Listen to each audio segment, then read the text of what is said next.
எல்லாருக்கும் வணக்கம். என்னுடைய ராதா ராமராவ் சேனலுக்கு உங்கள் எல்லாரையும் வெல்கம் பண்ணுறேன். இந்த வீடியோவில் பார்த்தீங்கன்னா ஒரு சிம்பிளான டேஸ்ட்டான இட்லி தோசைக்கு வச்சு சாப்பிட்ற மாதிரி சைட் டிஷ் பார்க்க போகிறாங்க. சாம்பார் சட்னி இதெல்லாம் மாற்றி மாற்றி செஞ்சு அழுத்து போச்சா, இந்த ரெசிபி செஞ்சு பாருங்கள், ரொம்ப நல்லாயிருக்கும்.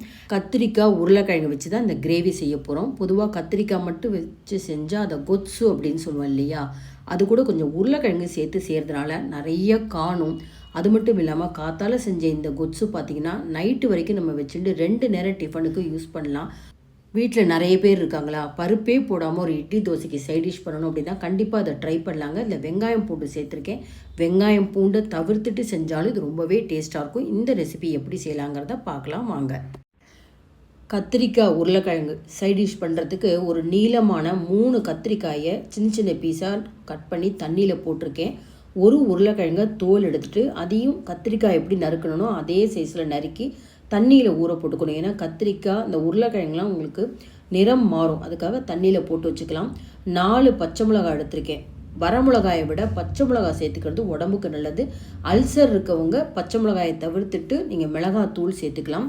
நல்லா 2 இன்ச் அளவுக்கு இஞ்சியை தோல் எடுத்து துருவி இருக்கேன். 5-6 பூண்டு பல் சேர்த்துருக்கேன். பூண்டு வேணாங்கிறவங்க ஸ்கிப் பண்ணிக்கோங்க. 2 தக்காளியை பொடியாக நறுக்கி வச்சுருக்கேன். ஒரு சின்ன நெல்லிக்காய் அளவு புளியை ஊற வச்சு பல்ப் எடுத்து வச்சுருக்கேன். இப்போ புளி மட்டும் வேணும் அப்படிங்கிறவங்க தக்காளியை ஸ்கிப் பண்ணிக்கலாம். புளி கரைசல் வேண்டாம், தக்காளி மட்டும் வேணுங்கிறவங்க இன்னொரு 2 தக்காளியை கூட சேர்த்துக்கணும், அவ்வளோதான். இப்போ ப்ரெஷர் பேனில் நறுக்கி வச்ச அந்த கத்திரிக்காய், அடுத்தது உருளைக்கிழங்கு எல்லாத்தையுமே ஒன்றா சேர்த்து நம்ம குக்கரில் வேக வச்சு எடுக்க போகிறோம். இப்போ அடுத்து உருளைக்கிழங்கு சேர்த்துக்கிறேன். அடுத்து நறுக்கி வச்ச அந்த இஞ்சி, பச்சை மிளகாய், பூண்டு பல், 2 தக்காளி, இது கூட பார்த்திங்கன்னா அந்த புளி கரைசல் சின்ன கப்பில் ஒரு 1/2 கப்பு இருந்தது. இப்போ இதே கப்பாலேயே 2 கப்பு தண்ணியை சேர்த்துக்கணும். அந்த அளவுக்கு சேர்த்தா தான் உருளைக்கிழங்குலாம் வெந்ததுக்கப்புறம் பார்த்திங்கன்னா உங்களுக்கு நல்லா திக்காகிடும். இப்போ கொஞ்சமாக மஞ்சள் பொடியும் சேர்த்துட்டு நல்லா எல்லாத்தையும் மிக்ஸ் பண்ணலாம். இப்போ நான் உப்பு சேர்க்கலை. இந்த மஞ்சள் பொடியும் சேர்த்து நல்லா மிக்ஸ் பண்ணிவிட்டு லிட்டு போட்டு மூடி வெயிட் போட்டுட்டு கரெக்டாக 2 விசில் மீடியம் ஃப்ளேமில் இதை வேக வச்சு எடுத்தால் போகிறோம். இது நல்லா வெந்ததுக்கப்புறம் கேஸ் ரிலீஸ் ஆனதுக்கப்புறம் இப்போ வெயிட் எடுத்துகிட்டு எப்படி வெந்திருக்குன்னு பார்ப்போம்.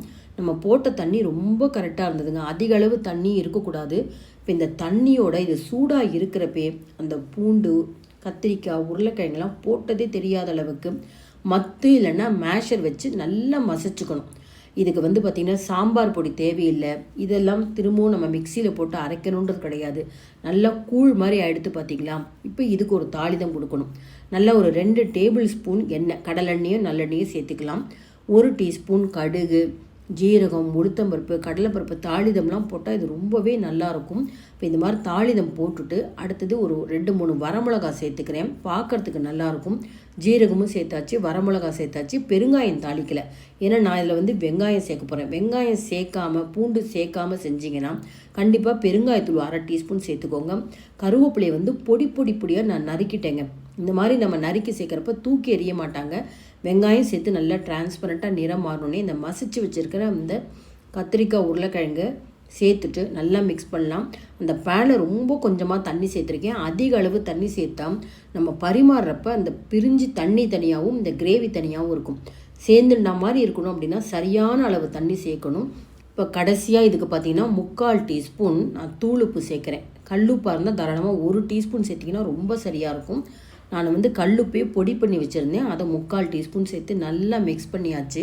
இதை டேஸ்ட் பண்ணி பார்க்குறப்ப கொஞ்சம் காரம் போகாமல் இருந்தது. அதனால் நீங்கள் பச்சை மிளகாய் மட்டும் சேர்க்குறதா இருந்தால் இன்னும் 1 பச்சை மிளகாய் கூட சேர்த்துக்கோங்க.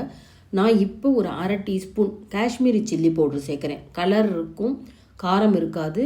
அந்த காரமும் ரொம்ப கரெக்டாக இருந்தது. நல்லா மிக்ஸ் பண்ணியாச்சு. இதுக்கு வெல்லம்லாம் சேர்க்க வேண்டாங்க. இது ஒரு கொதி வந்ததுக்கப்புறம் பார்த்திங்கன்னா அப்படி கரண்டியால் எடுத்தால் மேலே ரசம் மாதிரி நிற்கிது பார்த்திங்களா. நல்லா மிக்ஸ் பண்ணிட்டோம்னா சேர்ந்துண்டா மாதிரி இருக்கும். உருளைக்கிழங்கு சேர்த்துருக்கிறதுனால நம்ம அடுப்பை நிறுத்தினப்புறம் சூடு ஆறினப்புறம் பார்த்திங்கன்னா ரொம்ப கரெக்டாக இருக்கும். ஒரு துவையல் மாதிரி சட்னி மாதிரி இருக்காது, சாம்பார் மாதிரி இருக்காது. ஆனால் இட்லிக்கு தோசைக்கு தொட்டுன்னு சாப்பிட அவ்வளோ நல்லா இருக்குங்க. ரொம்ப வித்தியாசமான டேஸ்ட்டில் இருக்கும்.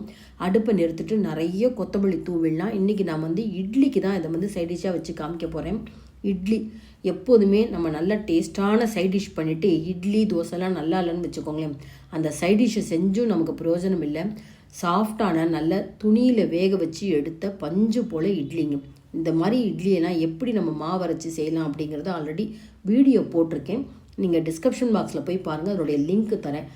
இந்த மாதிரி பஞ்சு போல் 2 இட்லிக்கு இந்த சைட் டிஷ் வச்சு சாப்பிடுங்க. 2 இட்லி சாப்பிட்டாலுமே ரொம்ப திருப்தியாக இருக்கும். நல்ல சுட சுட இட்லிக்கு நல்ல சூடான இந்த கத்திரிக்காய் உருளைக்கிழங்கு கிரேவி, இதுக்கு என்ன பேர் வைக்கலான்னு சொல்லுங்கள். ஏன்னா பொதுவாக கத்திரிக்காய் மட்டும் எடுத்து செஞ்சு அதை கொச்சுன்னு சொல்லுவாங்க. நான் இன்றைக்கி உருளைக்கிழங்கு சேர்த்து செஞ்சுருக்கேன். அதனால் இதுக்கு என்ன பேர் வைக்கலாம் அப்படிங்கிறத நீங்களே கமெண்ட்ஸில் போடுங்க. இந்த மாதிரி சூடான இட்லிக்கு இந்த கிரேவி வச்சு சாப்பிட போகிறேங்க. ரொம்ப நல்லா இருந்தது. அவசியம் ட்ரை பண்ணி பாருங்கள். ரொம்ப சிம்பிளான டேஸ்டான ரெசிபிங்க. இந்த ரெசிபி உங்களுக்கு இஷ்டமாக இருந்ததுன்னா கமெண்ட் பாக்ஸில் உங்கள் கமெண்ட்ஸ் போடுங்க, லைக்ஸ் கொடுங்க, ஃப்ரெண்ட்ஸ் அண்ட் ரிலேட்டிவ்ஸ்க்கு வீடியோவை ஷேர் பண்ணுங்கள். இது வரைக்கும் என்னோடய சேனலுக்கு சப்ஸ்கிரைப் பண்ணாத வீவர்ஸ் சப்ஸ்கிரைப் பண்ணி எனக்கு எப்போதுமே சப்போர்ட் பண்ணிகிட்டே இருங்க. Thank you viewers.